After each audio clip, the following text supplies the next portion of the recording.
Hey everyone! It's time to make sure your holiday feast doesn't turn into a feast. Thousands of folks get food poisoning every year, and trust me, you don't want to be one of them. First up, raw poultry, the silent ninja of foodborne illnesses. Salmonella is not your guest star this Christmas, so get that bird in the fridge or freezer ASAP after buying it. And remember, thaw in the fridge, cold water or microwave, never on the counter. Giving bacteria a VIP invite to your Christmas party isn't the kind of surprise anyone wants. When prepping, wash hands thoroughly before and after handling raw poultry. Same goes for utensils, cutting boards, and counters. Cross-contamination is not a Christmas miracle you want.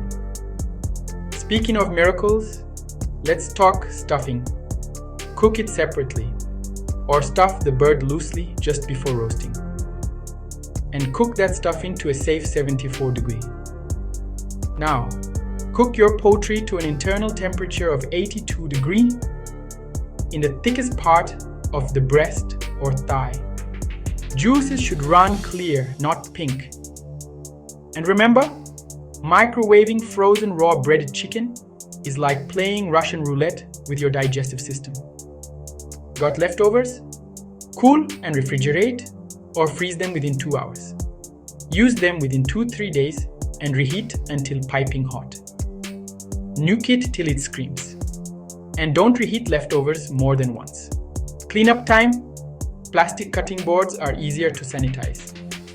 Use hot, soapy water plus a bleach solution for dishes, utensils, and cutting boards. Change dishcloths daily. They're like bacteria's favorite spa. Alright, follow these tips and you can enjoy your feast without the unwelcome guest of food poisoning. Merry Christmas and happy cooking. I hope you enjoyed this video. Don't forget to subscribe and leave a comment.